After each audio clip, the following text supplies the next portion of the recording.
Good morning, everybody, and welcome to Law and Crime. I'm Jesse Weber here with Terry Austin and Joseph Marrone. Joseph, speaking of Wright Jr., as we are still thinking about his testimony from last week, what do you think about his testimony from last week? Because he's the state's star witness. Right, he's the case. I mean, either you believe him, you convict Sievers for the most part.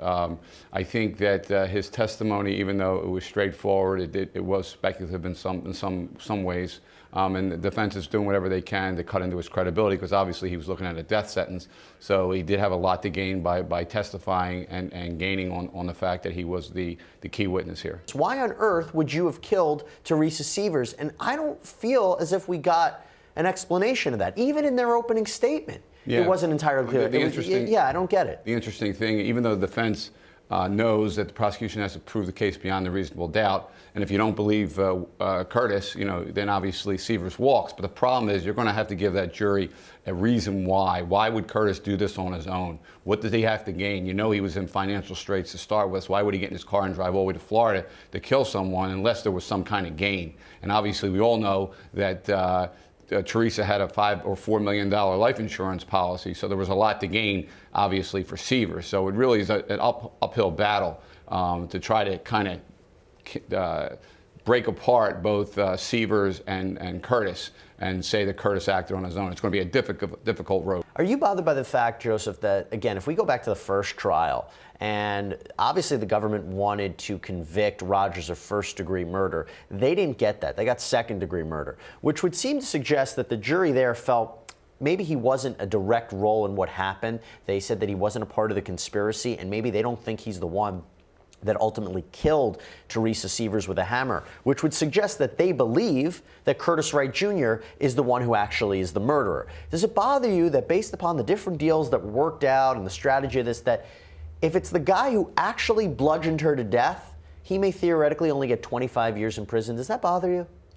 I don't know if it bothers me, but I think what concerns me is that the government's really worried that they were trying to see if they put Rogers first. They tried to put Rogers on trial. They convicted him and put enough pressure on him, see if he'll come forward and be the added evidence they need in order to corroborate Curtis's story. Because I think Curtis on his own is not sufficient. They're a little concerned about Curtis, about his credibility, right? He's lied in the past. Even though I think defense's cross-examination was relatively weak, I think they're concerned. So that's why they moved the sentencing date on Rogers back a little bit to see if he'll have somewhat of do a 180 degree and come back and maybe testify on behalf of the government. But Joseph, using these burner phones but with secret coded language, again, the idea here that you're going to communicate to jump on the burner phone by saying, hey, my brother from an other mother, and the idea of using the word other is a code word to jump on the burner phone.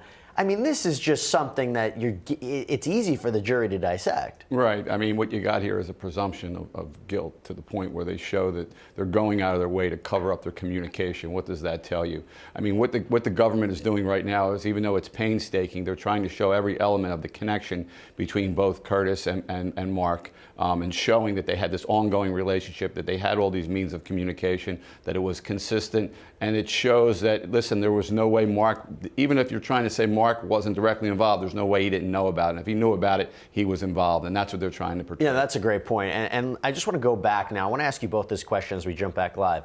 Talk about it being a death penalty eligible case. We cover a lot of these here on the network. Sometimes we're surprised when the jury comes back. If he's convicted, if Mark Sievers is convicted, likelihood that the jury recommends death. Terry, I'll start with you. It's interesting because he's not the one who actually literally, killed her. Right. But he is the one who planned it. So I think the prosecution wants the jury to think about that and to come back with the maximum. Joseph, death. what do you think? What's worse, plotting it or carrying it out? Well, it depends. In this case, obviously he's the mastermind, so he's the one behind it. I mean, they see Curtis as really just a nothing, really, guy who was dead out broke, that did anything for a buck. And it was really, really Mark who was the mastermind behind this. And if it wasn't for him, this would have never happened. And obviously it was all about that insurance policy of $4 million that he's the beneficiary on. So with those facts in line, I mean, I think a jury's hard pressed at that point to say, hey, if there's going to be a death penalty, you're getting it. I mean, I know that it's never good for a defendant to jump on the stand. We get it. We see it all the time. Doesn't always end so well. But is there any benefit in this case?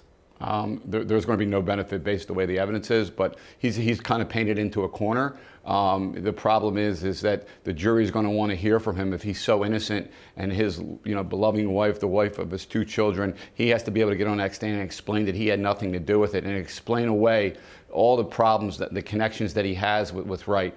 They want to hear that. The only problem is that there is so much connection that when he gets on that stand, the prosecutor in cross-examination is going to have a field day with him, really putting him in a spot, and ultimately it could be his doom. And Joseph, where do you think the prosecution needs to go next? Do they need to call out the witness again? We talked about it earlier, the former girlfriend of Jimmy Ray Rogers, who testified in the first trial. Where else do they need to go in this case? I think they got to seal up all the loose ends that kind of have Sievers and Curtis going back and forth in their communication, showing that there was a plan. Because when Sievers gets on the stand, he's going to say, listen, the reason I had the burn phones and I did all this conspicuous stuff is because I was having an affair with my wife and I only trusted Curtis, and that's the reason why I had to disclose him. I couldn't disclose this information. I had no idea that he was planning or he was going to go kill my wife.